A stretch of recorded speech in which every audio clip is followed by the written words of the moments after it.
Now, I like this one. What's the law of least effort? It sounds good. It means you follow your intrinsic nature. It's like water doesn't have to try and flow, that's what it does. It gets from A to B in the quickest possible way. If it's downhill, it just does it. It doesn't make any effort. Yeah. And so when you follow your intrinsic nature and do what comes naturally, everything should work. But there's certain things if you want to achieve, you have to work hard to get them. Well, that's the theory, you know what I mean? That's the theory, yes. It requires a certain amount of effort, but it doesn't have to be hard. So it's like, for instance, I'm quite enjoying, first of all, thanks for your course, I'm enjoying it immensely, and I'm now interested in reading your books and doing this kind of stuff, because I've got a natural interest in that. The study part is not going to be work, it's going to be a growth. You do what comes naturally to you, and you have no success. So you just follow your joy. Yes, so what it means is that, you know, if you first decide your purpose and where you're potentialising it on with that, you let the kind of practical details take care of themselves. You know, rather than actually think, how am I going to make money, you think, well, what do I really want to do? And that will make you all the money you need.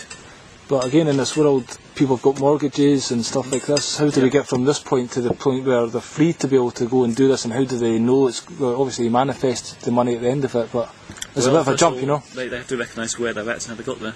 They were in slavery because they didn't think for themselves. They believed all the lies which told them that you have to struggle. And they sort of actually recognising the manipulations going on there because somebody else is making all the money out of their work. Okay. What's the law of compassion? Well, the nature of the Creator is compassionate. Therefore, you cannot be in that sense of oneness without having compassion. So basically, I get frustrated, for instance, when I've been to Kenya with my family and seen the poverty there and the beautiful people. They've got no real chance. Have they got as much a chance of creating a reality? They do create the reality. Yeah. They haven't got the same potential we have. There's a whole different set to work within, but they still create their own reality. They can change things.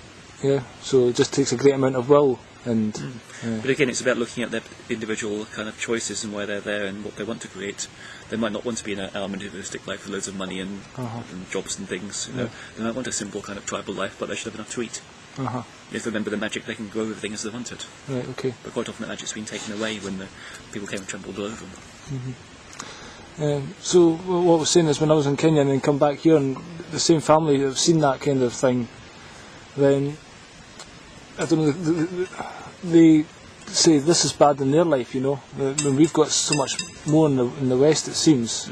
And then I keep thinking, well, why don't you look at the people in Africa that you've seen with your own eyes and realise, I suppose that's gratitude, is it? To realise how lucky they are to be here instead of complaining about everything. Yes, well, gratitude isn't the same as complacency. You know, it's like what people often say is like, no, you've got more than somebody else, therefore don't ask for more. No, that's complacency. Right. Gratitude, you can still enjoy more and more abundance and be grateful for it all. However, there's compassion, you'll help other people as well. Okay. Does that mean giving to charity and stuff like that? Or finding a way which works for you, whatever, or where you can do the most good.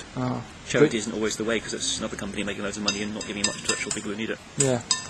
So it's important to try and find space for compassion in your life and actively do that, because that helps your soul then. Well, yes, it helps your whole growth. It's like there has to be compassion, then you need to have the chemistry of change to actually reach the ecstatic states of enlightenment.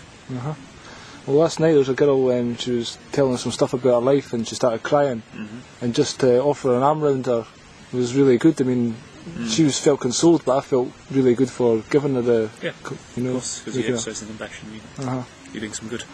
And you've got another one at the end here that I don't think you say is a particular law of the universe, but you've got a name for it. It's a law of magic. What's that? Whatever else is there, magic can override anything. People try and confine magic's laws, but it's not the case. Right. Magic is recognising that with the Creator, all these laws are a creation too. You can go beyond that. Magic itself can create anything. It therefore can judge any law. So do you mean magic by sitting down doing a ritual and an offering? That's the way you kind of direct it, yes. Can you invent your own magic, or is there particular ones you have to follow? Well, you need to understand its rules first before you're inventing it, because you need to know how it works.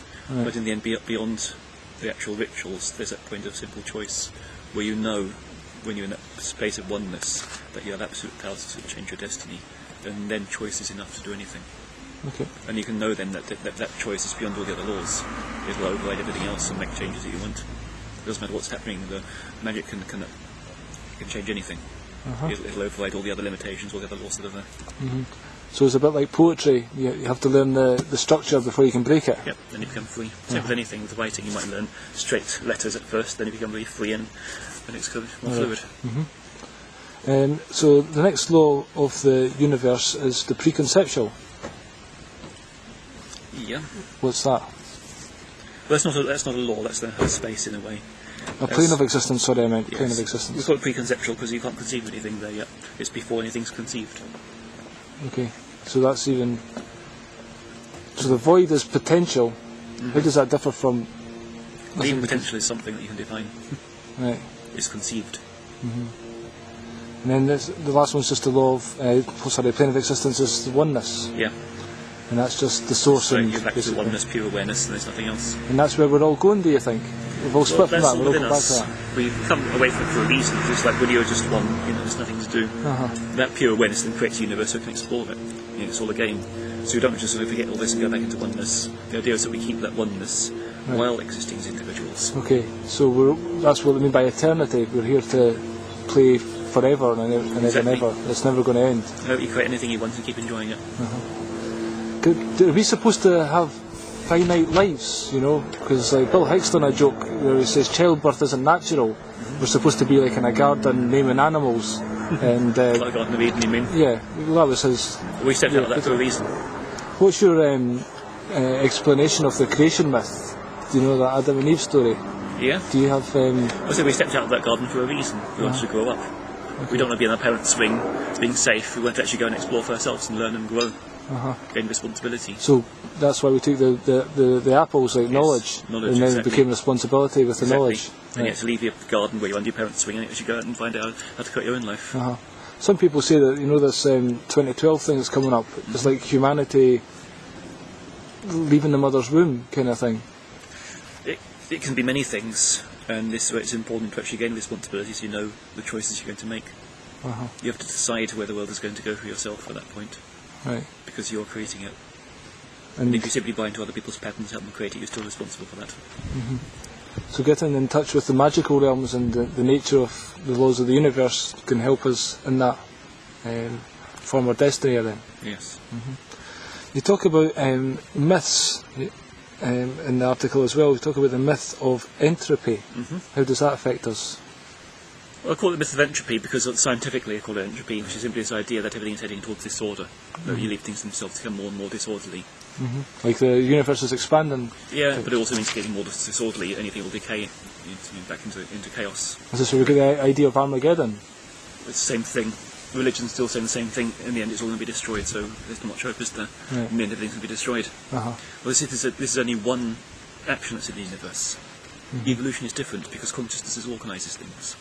You put people together, they organise something. Consciousness is everywhere, and that organises things. So you've got this one energy bringing things to disorder, and another one organising, and you have a choice what you're going to go for. If you're stuck in the entropy because you think that's all there is, and that's how the universe works, then your body's aging and decaying all the time. You're heading for disorder, and gradually losing your control of your mind and going mad, becoming senile, and so on. If you can actually step out of that and become more and more evolved all the time because your consciousness is always organising. Therefore, it'll regenerate the body too. What about the myth of being inherently flawed? Yeah, and this is where, very much within religion, this whole idea of original sin, for instance, because of what Adam and Eve did, we're all sinful, therefore we're flawed, and so we can't be perfect. But again, this is a myth which holds people in shame. So there's different definitions of perfect. There's like judgmental. Well, really, perfection shouldn't be an issue at all. We're not here to be perfect. We're here to learn to have fun. Remember, perfection is something you create to hide your shame. People always have this standard. Well, maybe when I'm perfect, then I'll be good enough. But actually, you are good enough. Just because you made a mistake does not mean you're not good enough. That's a shame. That's a bit. Just keep saying you're flawed. There's something wrong with you. Yeah, I could never understand this original sin pattern. It's like there isn't an original sin. Once people believe that they're flawed right from the root of their being, they can't do anything about it. They're stuck in shame. And this Jesus died for your sins as well. It seems incredible. Clear manipulation. I can't imagine any master would manipulate people like that. Yeah.